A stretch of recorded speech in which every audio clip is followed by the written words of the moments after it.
Hello, my name is Dr. George Mochocki. Welcome to Introduction to Business online or in the face-to-face. This is a short clip overviewing chapter. It will be covering chapter 11 on human resources. Remember, this is a part of a series of chapters within learning about business organizations as a quick overview. Okay, human relations. Now, when I look at human relations, the biggest thing of any company is how you proceed an organization. Even though if I'm Microsoft, I can't really see Microsoft. I see the individuals within the company. So human relations basically is hiring individuals to meet certain needs. You know, it recruits, it selects, it develops, it motivates. And when I say motivate, it's still a manager that does the motivating, but he comes up with ideas and concepts of how to motivate, how to have policies that aren't discriminatory, how to have policies that actually help individuals grow within the organization. So it's become a big asset because the most important individual, even though the ultimate resource is the employee. Okay, so what are some challenges that you're going to see that HR is having? Shortages of well-trained individuals. We have a lot of college students that are trained and everything else, but do they have the training in the right field, in the right discipline, in the right area that the business organizations are looking for? So you have to look at when you're looking from a student's perspective, from an employee, you go to the colleges to say, hey, I'm looking for this type of individual. If you look at manufacturing, there's coming a rebirth back in the United States. It's not the old manufacturing where you go in the assembly line and everything else. The new manufacturing is a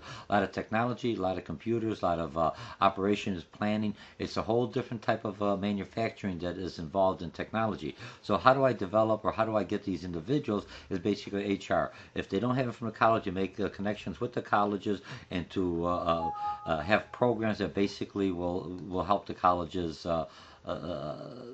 develop course materials that will benefit the businesses that it's servicing. Okay, then you had the civil rights, and I'm not going to go too much into this. You're going to have that when you're taking law and everything else. But you're looking at there's no discrimination against race, religion, creed, sex, origin, and the book does a real good job on this. And then the next one you have basically equal opportunity. And when you look at equal opportunity, you shouldn't discriminate because of sexual preferences and everything else. So look at the processes. If I'm looking at equal opportunity, if I think I'm being discriminated against, before I could go in there, I have to at least give management or the business an option to resolve the issue or to be made aware of the issue. A lot of time management may not know that there are some issues within. In small companies, you would definitely know. Larger organizations, different levels, so there's a lot that management may not be brought up to the management attention until it's too late. Okay, so you have this. Okay, and then this one, affirmative action and reverse discrimination. If you look at affirmative action, those are court-appointed rules telling the organization they have to hire so many individuals of this minority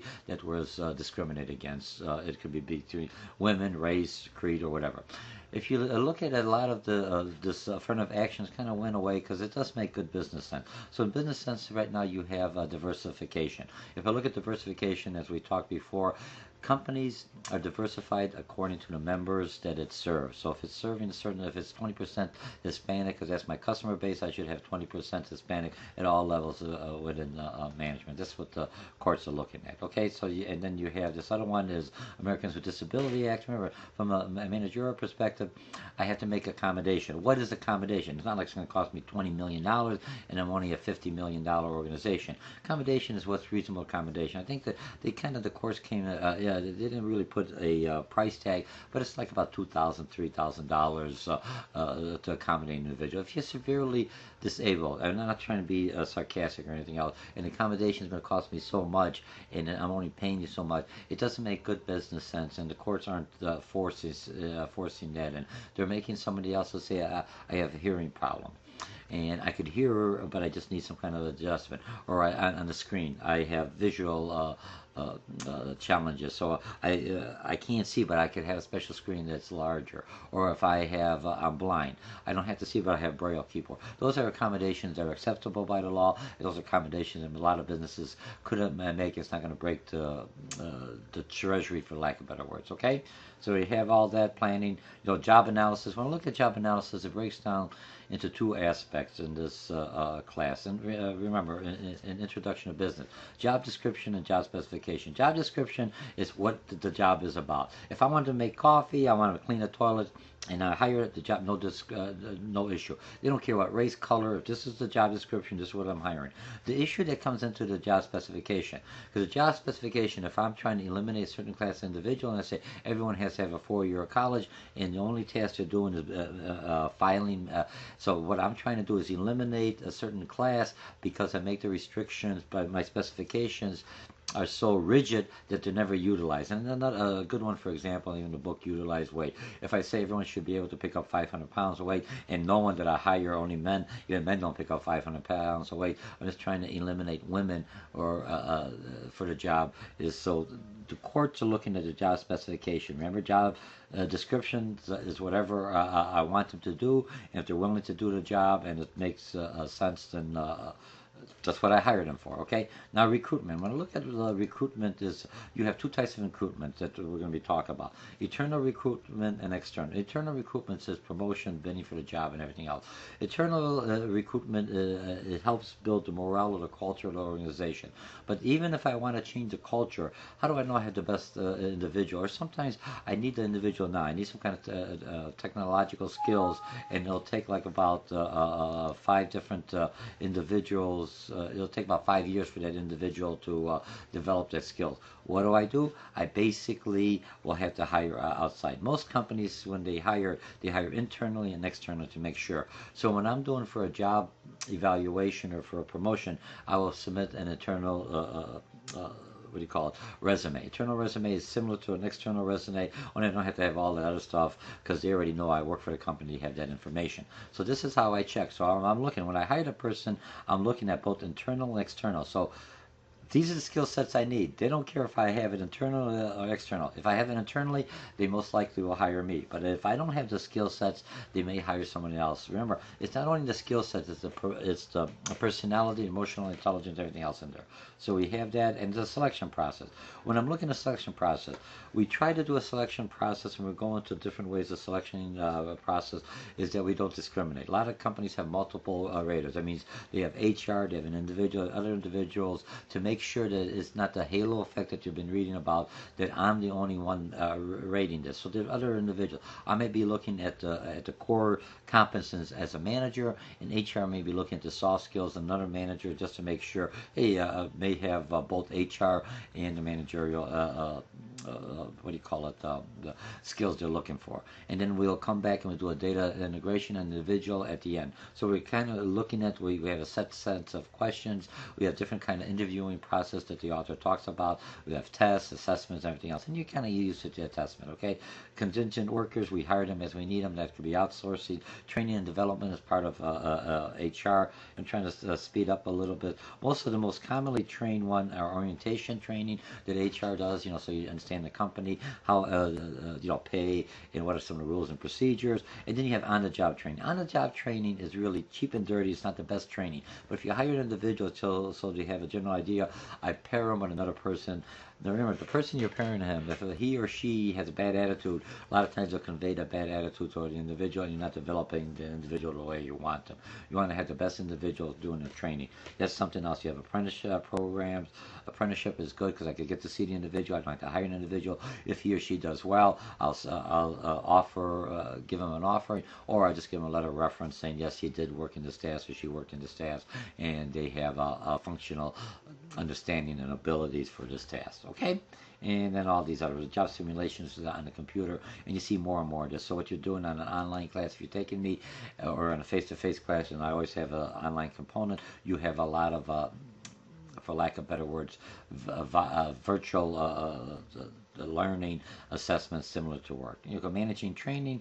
If I look at management development, a lot of first-line supervisors are very poorly trained. You just throw them in there because they're the best. That doesn't mean they're the best manager. Remember, I'm not a perfectionist as a manager. I'm a jack of all trades, or a Jackie of all trades, but I understand how all the parts fit. I understand I'm not so rigid. I see there's different ways that a person learns, there's different ways to train a person, there's different ways a person could perform the task, and that's what I'm trying to get out, as long as they meet the goals and objectives objectives and the boundaries and the restrictions and the qualifications required for the task. Okay, so they have different trainings, and I think some of the trainings, I think this was over time management, but in training thing is on the job, under studies, job rotation. A lot of managers, when you're going to be a middle manager, they'll put you in different departments to see, or new management in the engineer, which engineering aspect or functionality would you like to work with. Okay, and then I have a network of mentors. Remember, a mentor has to be someone that doesn't do evaluation. If I'm evaluating you as a manager, I'm not a mentor because I'm also grading you.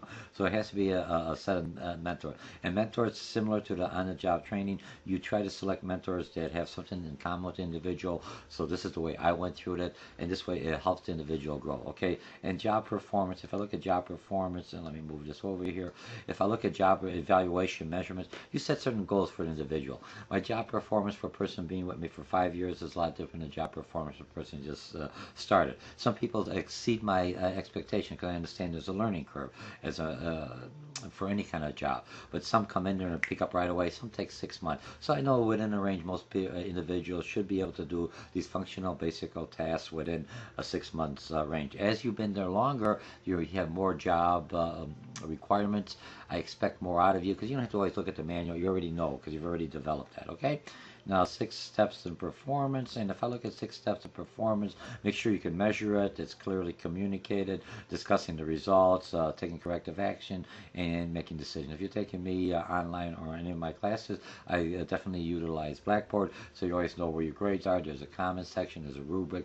There's no saying I didn't understand, I had to post 3 on 3 different days to 3 different students. Hey, I've got videos, I got everything else. So if I look at this performance appraisals, there's no excuse. You just don't want to do it. If you don't want to do it, that's fine. Then you get the grade you want. You get the points you get. Okay, performance appraisals. These are some different ones. Identify. A lot of times, performance appraisals. When I come in there, there's always an area that I need for development. None of it is. We all need to develop or learn. So use a promotional tool. You evaluate the hiring process. So you look at all these different performance appraisals that you have. Exits and everything else when individuals are learning, just to see am I hiring the right individual. Appraisals, mistakes. A lot of times, halo effect. Similar to me effect, and all of these are something else as rated. That's why we have multiple raters. Or we have like a camp performance that everyone basically is utilizing the same sets of questions, so they're responding to them. Okay, and now compensation programs.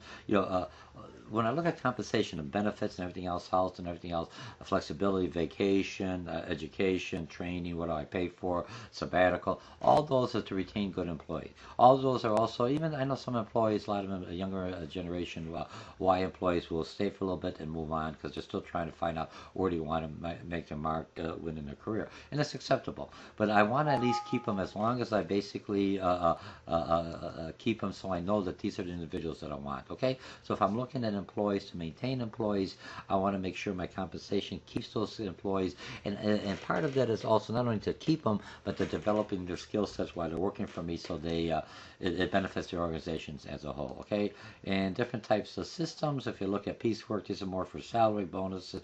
You start getting into management, profit sharing. How do I get everyone to make sure Jewel and Oscar or Damas a lot of times have profit sharing for their employees? They may not pay much, but here's the profit sharing to keep an eye for employees not stealing, because if they're going to steal from me, it cuts into my profit. I don't make any profits, I have no profits to share with. Okay, and stock options and everything else. Compensation teams, and that basically is on skills and gain basis. Fringe benefits, remember when you get hiring, 30% of what you're being paid is in fringe benefits. So if I'm making $50, you figure about $10 or $7 is fringe benefits. So I'm really making like about 57. Okay, cafeteria style. When I'm looking at cafeteria style benefits, is like if I'm married and my wife or my spouse has insurance and I'm covering on them, I don't need the insurance. I'd rather have the money. So cafeterias, but they don't have. They have poor health, dental. But I could have different options in dental. So I could basically use the money. Let's say $2,000 per employee. I could use that money and divide it to different options, or just take a cash buyout if I want. Okay. And then schedule plans, flex time. Remember, flex time always has a core time. A compressed weeks. Compressed weeks, I work 4 weeks, get paid for 5. In most of your retail, you got to work the whole I need customers come in 7 days a week, so I have customers, but I have different kind of flexibility time. What they found out that most people, if I work 10 hours, after a while I have to stretch out to 10 to an 8. They're better off working 4 8 hours. You're more productive by working for at least 8 hours a day for 5 to 6 weeks, and have one day a day of rest, for lack of better words. And even though if you look at a day of rest, studies have shown that people need at least one day of rest, and either a Saturday or Sunday, depending, at least get one day of rest. Okay, so we should be all right. And what motivates employees, like I think, is employee retirements, promotion, reassignments, and terminating employees. You don't want to really terminate, but HR does the firing. It basically is like the legal aspect to make sure that the firing process, the respect, and all the paperwork, everything else is in place for the manager to fire, and does all the paperwork, and they go in there and they sit in the meetings as a witness, for lack of better words, to make sure that the procedures have been adhered to, following all the rules, policies, and laws that we have. Okay, so that takes care of HR. Yeah, for those of you who are taking me for introduction to business, you'll be doing a feasibility study. Part of a feasibility study, you have to provide for one key employee as a job description and job specification. So if I'm opening up a baker, it's not the manager as a key employee, it's a baker. I can't have a bakery without a baker. I can't have a restaurant without the chef. So that's going to be my key employee for your feasibility study. If you take me for more advanced classes, you'll be doing several job description, job specification for key employee. Okay, so my name is Dr. George Mochocki. This is Introduction to Business. We're covering Chapter 11 is on HR, and we'll be covering, I think the next week I have is labor laws will be a shorter chapter. Okay?